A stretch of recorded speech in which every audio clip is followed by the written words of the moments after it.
Baik, Assalamualaikum warahmatullahi wabarakatuh. Yang terhormat kepada Bapak Dr. Hendra Rustantono MPD selaku dosen pengampu mata kuliah Manajemen Sumber Daya Manusia. Baik, perkenalkan kami di sini dari kelompok 11 yang akan mempresentasikan hasil makalah kami mengenai promosi karyawan. Baik, yang pertama kita akan menjelaskan peran dan pengertian promosi karyawan. Promosi karyawan merupakan proses pemindahan ke posisi jabatan yang lebih tinggi disertai dengan peningkatan hak, tanggung jawab, dan penghasilan. Menurut Hasibuan, promosi adalah bentuk pengakuan dari organisasi terhadap kontribusi positif karyawan. Selain itu, Mangkunegara juga menekankan bahwa promosi tidak hanya berdampak pada peningkatan karir, tetapi juga dapat meningkatkan kepuasan kerja dan efisiensi organisasi, asalkan dilakukan secara adil. Oleh karena itu, promosi menjadi strategi yang sangat penting dalam manajemen sumber daya manusia untuk meningkatkan motivasi kerja, loyalitas, dan menciptakan jalur karir yang jelas bagi setiap karyawannya. Selanjutnya yakni asas-asas promosi. Agar proses promosi dapat berjalan adil dan efektif, maka diperlukan asas-asas promosi yang menjadi pedoman dalam pengambilan keputusan. Berdasarkan makalah kami dan mengacu pada Hasibuan, terdapat 4 asas utama yang harus diperhatikan, yaitu yang pertama ada keadilan, yaitu setiap karyawan harus memiliki kesempatan yang sama tanpa diskriminasi. Yang kedua ada kompetensi, yaitu promosi harus didasarkan pada kemampuan dan keahlian. Yang ketiga yakni prestasi kerja, yaitu menilai kontribusi nyata karyawan terhadap organisasi. Dan yang terakhir atau yang keempat yaitu senioritas, mempertimbangkan masa kerja sebagai bentuk loyalitas. Nah, dari keempat asas tadi itu sangat penting ya teman-teman agar promosi tidak menimbulkan kecemburuan, yaitu melainkan justru meningkatkan semangat kerja yang profesionalitas. Selanjutnya yaitu asas-asas promosi karyawan. Dijelaskan bahwa promosi karyawan memiliki asas-asas khusus yang lebih terfokus pada konteks praktis. Ada 3 asas utama yang dijelaskan dalam makalah kami, yaitu ada kepercayaan, artinya karyawan yang harus dipromosikan harus memiliki integritas dan menunjukkan kecakapan dalam menjalankan tugas. Yang kedua, keadilan, artinya penilaian promosi harus dilakukan secara objektif tanpa pilih kasih. Yang ketiga yaitu formasi, artinya promosi hanya dapat dilakukan apabila ada jabatan yang tersedia. Asas-asas tadi itu bertujuan untuk memastikan bahwa promosi dilakukan secara profesional dan transparan serta sesuai dengan kebutuhan organisasi. Dengan menerapkan asas-asas tersebut, perusahaan dapat menciptakan lingkungan kerja yang kompetitif namun tetap harmonis. Baik, terima kasih dari saya. Untuk selanjutnya akan dijelaskan oleh Mas Haris Budianto. Terima kasih. Yakni adalah dasar-dasar promosi. Dasar-dasar promosi dijadikan sebagai dasar untuk mempromosikan karyawan. Dan dasar-dasar promosi itu ada 3. Yang pertama kecakapan kerja atau sistem merit, yang kedua sistem senioritas, yang ketiga nepotisme atau sistem spoil.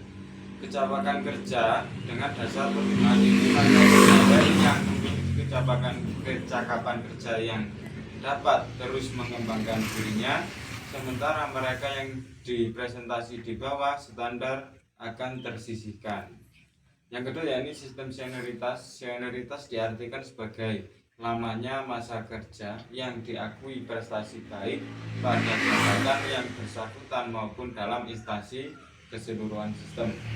Yang terakhir atau yang ketiga yakni nepotisme atau sistem spoil, yang dijadikan landasan untuk melakukan promosi adalah hubungan keluarga, kenalan atau koneksi. Biasanya dalam instansi memiliki keluarga sehingga fungsional hidupnya mereka yang mempunyai hubungan keluarga.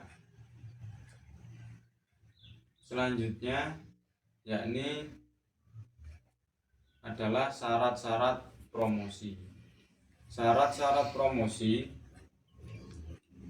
menurut ahli Netisimito, syarat-syarat tersebut antara lain yakni yang pertama pengalaman.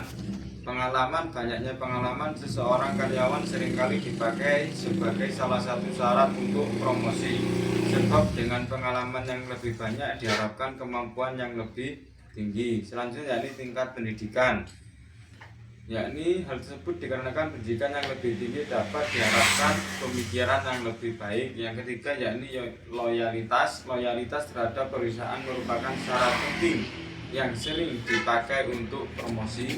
Yang keempat yakni adalah kejujuran. Untuk promosi jabatan tertentu mungkin masalah kejujuran merupakan syarat yang penting. Yang kelima yakni tanggung jawab. Untuk suatu jabatan yang memerlukan tanggung jawab besar, faktor tanggung jawab pegawai yang akan dipromosikan perlu diketahui. Yang keenam yakni kepandaian bergaul. Yang ketujuh yakni prestasi kerja. Syarat ini merupakan syarat yang paling umum digunakan untuk perusahaan untuk mempromosikan karyawan. Yang kedelapan yakni inisiatif dan kreatif. Selanjutnya yakni adalah tujuan promosi. Tujuan promosi yang pertama yakni memungkinkan perusahaan untuk mendayagunakan keahlian dan kemampuan karyawan setinggi mungkin. Yang kedua mengimbali karyawan yang bekerja sangat baik. Karyawan yang dihargai promosi akan memotivasi untuk memberikan kinerja yang lebih baik. Tinggi lagi jika mereka merasa bahwa kinerja yang efektif menyebabkan promosi. Yang terakhir yakni kesempatan untuk promosi dan tingkat kepuasan kerja yang sangat tinggi berkorelasi secara signifikan. Sistem promosi karyawan yang efektif dapat menyebabkan efisiensi organisasional yang lebih besar dan tingkat moral kerja karyawan yang lebih tinggi. Selanjutnya yakni jenis-jenis promosi yang akan dijelaskan oleh teman saya. Jenis-jenis promosi. Melayu SPH Hasibuan 2001 mengemukakan bahwa jenis-jenis promosi jabatan terdiri dari 4. Yang pertama, promosi sementara. Yang kedua, promosi tetap. Yang ketiga, promosi kecil. Yang keempat, promosi kering. Untuk yang pertama, promosi sementara atau temporary promotion. Seorang karyawan dinaikkan jabatannya untuk sementara karena adanya jabatan yang lowong yang harus segera diisi, seperti jabatan dekan. Yang kedua, promosi tetap atau permanent promotion. Seorang karyawan dipromosikan dari satu jabatan ke jabatan yang lain lebih tinggi karena karyawan tersebut adalah tetap. Misalnya, seorang pegawai negeri sipil dipromosikan menjadi kepala dinas. Wewenang, tanggung jawab, serta gajinya akan naik. Yang ketiga, promosi kecil atau small scale promotion. Promosi kecil menaikkan jabatan seorang karyawan dari jabatan yang tidak sulit dipindahkan ke jabatan yang sulit yang meminta keterampilan tertentu, tetapi tidak disertai dengan peningkatan wewenang, tanggung jawab, dan gaji. Yang terakhir yakni promosi kering atau dry promotion.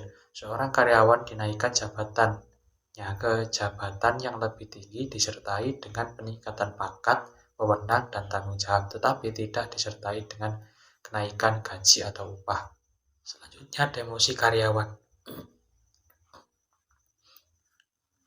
Menurut Hasibuan, demosi adalah ketika seorang karyawan berpindah dari posisi yang lebih tinggi ke posisi yang lebih rendah di dalam suatu organisasi, yang mengakibatkan penurunan wewenang, tanggung jawab, pendapatan, dan seterusnya. Tujuan dari demosi ini yakni untuk meningkatkan motivasi karyawan untuk melakukan tugas mereka dengan lebih baik.